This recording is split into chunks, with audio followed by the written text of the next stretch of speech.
دنیا کو ہے پھر مار کر روح و بدن پیش، تہذیب نے پھر اپنے درندوں کو ابھارا، اللہ کو پامردی مومن پہ بھروسہ، ابلیس کو یورپ کی مشینوں کا سہارا۔ فرنگ کی رگے جاں پنجے یہود میں ہے، معاشی اعتبار سے یہودیوں نے پورے یورپ کے اوپر اپنا تسلط قائم کر لیا تھا۔ آج یہودی عیسائیوں پر مسلط ہو چکا ہے، فرنگ کی رگے جاں پنجے یہود میں ہے، اور آج کے فرنگ کا لیڈر امریکہ ہے۔ امریکہ کا صدر یوں سمجھیے کہ وہ ان یہودیوں کا غلام ہے، مجال نہیں کہ ان کی مرضی سے ادھر سے ادھر ہو جائے، اور اگر کوئی غلطی سے ادھر سے ادھر ہو جائے تو اس کا پتہ چاک ہو جائے گا۔ آپ دیکھیے کیا حشر ہوا ہے بش کا، حالانکہ بہت بڑا ہیرو بن کر نکلا تھا گلف وار سے، لیکن ذرا سا ایک بیان دے دیا تھا کہ جو اسرائیل کو پسند نہیں آیا، تو جو الیکشن میں چاروں شانے چت ہوا ہے اس کا جو حشر ہوا ہے وہ دیکھ لیجئے۔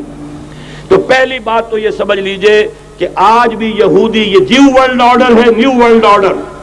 اور اس میں عیسائی دنیا اس کی اعلی کار ہے۔ پہلی بات تو یہ ہے کہ امریکہ کی پالیسیاں دو ہوتی ہیں، ایک ڈومیسٹک، ایک گلوبل یا انٹرنیشنل۔ یہ جو حکومتیں بدلتی ہیں ان میں ڈومیسٹک پالیسیز میں کوئی چینجز آ سکتی ہیں، یعنی ٹیکس کے اندر زیادہ کر دیا جائے، کم کر دیا جائے، انٹرسٹ ریٹ زیادہ کر دیا جائے، کم کر دیا جائے، امیگریشن پر پابندیاں لگائی جائیں، یہ دروازے کھولتے ہیں ڈومیسٹک پالیسی۔ ان کی جو گلوبل ہوتی انٹرنیشنل پالیسیز ہوتی ہے، فارن پالیسی، وہ تو 10-15 سال پہلے اس کا نقشہ بنا کر، اور اس کے لیے بڑے سے بڑے تھنک ٹینکس، 3 جو سب سے بڑے ادارے ہیں اس میں جو حصہ لیتے ہیں، CIA ہے، پینٹاگون جو ان کی فوج کا مرکز ہے گویا کہ ان کا دفاع کا، اور اسٹیٹ ڈپارٹمنٹ، اس میں جو آپ بہترین انٹلیکچوئل لے آتے ہیں، بہترین جو ہیں ذہین لوگ، بہترین ان کے جو ہے پروفیسرز وغیرہ، ان کے تھنک ٹینکس بنتے ہیں، وہ بیٹھ کر طے کرتے ہیں کہ ہمیں کیا کرنا ہے، اور کوئی بھی امریکی صدر آ کر اس کے اندر ادھر سے ادھر نہیں کر سکتا۔ یہ پالیسی مشکل کی جو کی تو جاری رہے گی۔ چنانچہ اب آپ دیکھیے پہلا کام کیا کیا اس نے، ایک بڑے کٹر یہودی کو chief of staff of white house بنایا، کٹر، اس کا نام ہے رام ایمانوئل۔ امانوئل یہ پرانے نام ہوتے ہیں یہودیوں کے، اور اس میں رام پہلے ہے۔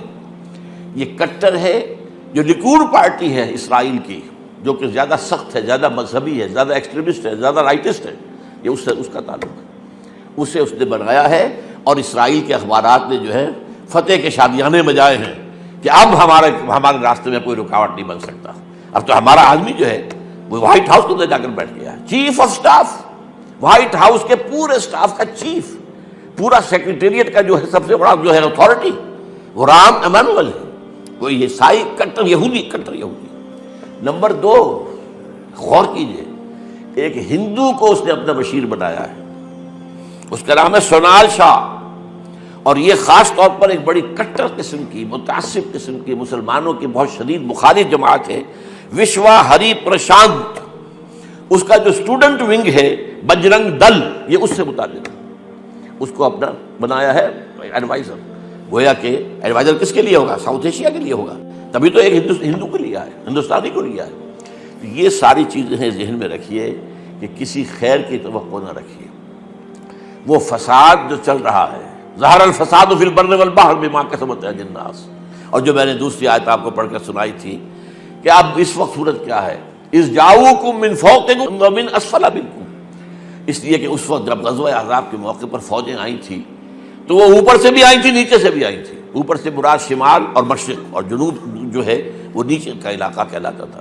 اسی طرح میں نے آج آپ کو بتایا ہے کہ اس وقت ایک تو اوپر ہے غلاف ترین دجالیت کے، اور ایک زمین پر یہ ہے پروگرام جو بن رہا ہے،